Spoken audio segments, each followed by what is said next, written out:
Bonjour tout le monde, j'espère que vous allez bien, c'est Antoine, vous êtes sur la prolongue aujourd'hui. Vidéo réaction concernant le match pour la 3ème place entre la Belgique et l'Angleterre, victoire des Belges 2-0, qui ont globalement maîtrisé leur sujet, on va en parler évidemment. Alors juste avant, je voulais vous dire quand même que c'était finalement un match assez intéressant malgré le match pour la 3ème place qui est globalement pas forcément le truc le plus intéressant de la Coupe du Monde. C'est-à-dire que voilà, c'est pas le match qui excite le plus de monde. C'est deux équipes qui en ont perdu en demi-finale, qui jouent finalement assez vite après cette défaite-là. Donc physiquement, ils sont pas méga chauds. Mentalement, ils sont plus vraiment dedans parce qu'ils ont toujours un peu ce goût de haine et de dépit finalement après leur défaite en demi-finale. Donc c'est pas généralement des matchs très excitants. Vous voyez, j'ai essayé de me refaire dans la tête les matchs qui ont eu lieu pour cette 3ème place-là dans les Coupes du Monde précédentes. J'ai oublié le match par exemple pour 2010, j'ai oublié quelles étaient les deux équipes engagées. Alors il me semble qu'il y avait l'Uruguay, mais alors l'équipe qui avait battu l'Espagne, je ne m'en souviens même plus, peut-être l'Allemagne, le Brésil, j'en sais rien. Voilà, donc si vous pouvez me le dire dans les commentaires d'ailleurs, ce serait sympa, mais voilà, généralement ces matchs-là me passionnent pas des masses. Et là, c'était quand même assez intéressant parce qu'il y a donc eu un choc de style. Les Belges ont joué en contre, les Belges ont joué en vitesse, de manière très verticale.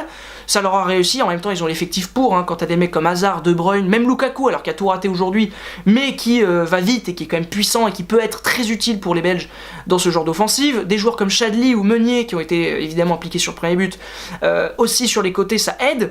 Donc ils ont une équipe faite pour, alors bon vraisemblablement ils aiment pas cette façon de jouer puisqu'ils nous ont fracassé il y a 5 jours, mais bon ils l'ont très bien fait et ça leur a permis de gagner. Donc comme quoi, ils sont assez mauvais perdants ces Belges là, mais donc ils ont gagné, ils ont mérité leur victoire. Parce qu'en face les Anglais, alors ça a tenté, ça a essayé, il y a eu quelques petites occasions, il y a eu quand même un sauvetage sur la ligne du défenseur belge Alderweireld il me semble, donc c'est quand même pas mal du tout. Maintenant, voilà, quand t'as des joueurs aussi peu créatifs dans ton équipe pour servir Kane, c'est compliqué. Pour que Kane ait des ballons, bah voilà, ok, Kane n'a pas fait une fin de mondiale de grande qualité parce qu'il n'a pas un ballon propre. Quand t'as des mecs comme Dyer, Loftus-Cheek, Sterling derrière toi au début de match, oh là là, bah bonne chance pour récupérer des ballons potables quoi, c'est quasiment impossible. Voilà, et puis en plus après t'as fait rentrer côté anglais Lingard et Rashford, alors ok ça court très vite, mais quand il s'agit de faire une passe dans la profondeur ou de trouver une solution dans la surface de réparation, eh bah c'est compliqué, c'est vraiment très difficile. Ce sont des joueurs qui ont, pour comparer à Mbappé, parce qu'en ce moment Mbappé c'est la folie, Mbappé il a physiquement des capacités déjà exceptionnelles, de très haut niveau, mais en même temps, comme le dit si bien Thierry Henry, il pense quand il joue. Les Anglais ils pensent pas quand ils jouent, ou alors s'ils pensent, oh la vache, c'est chaud. Donc c'était assez moyen, et les Belges, eux pour le coup, ils ont eu moins de situations, parce qu'ils avaient moins le ballon. Mais alors voilà, quoi, ils ont une telle intelligence avec des Hazard, De Bruyne, sur quelques coups, des fois De Bruyne il est épatant, il te met la balle là où tu pensais pas qu'il allait la mettre, il a une qualité technique qui est exceptionnelle. C'est une équipe qui globalement mérite évidemment ce résultat-là, qui mérite de terminer ce mondial sur une victoire, même si évidemment ils auraient préféré terminer ce mondial sur une victoire en finale dimanche. Terminer sur une victoire le samedi, c'est pas non plus si mal, c'est leur meilleure performance de l'histoire, donc il y a ça à retenir.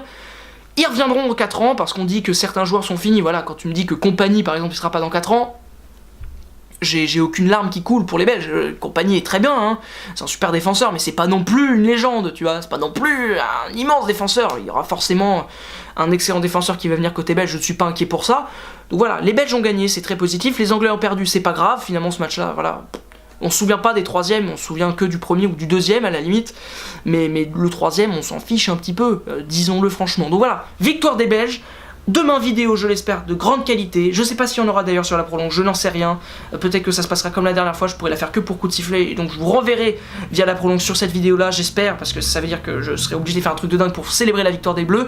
Allez l'équipe de France, allez Griezmann, allez Giroud, allez Mbappé, allez Tolisso, allez Pogba, allez Matuidi, allez Kanté, allez... Non, tous les cités ce serait trop long, mais globalement, allez les Bleus, allez Dédé, allez Guy Stéphane, et non mais je repars dans une citation de non, ça va pas du tout. Donc allez l'équipe de France, vous allez les battre, cette équipe, c'est Croates, vous allez battre cette équipe de Croatie, qui va être difficile, ça va être un match compliqué, ça va être un match long, ça va être tendu, mais on y croit. Allez les Bleus, au revoir les amis, vous allez avoir des émotions demain, j'en suis convaincu. Ciao.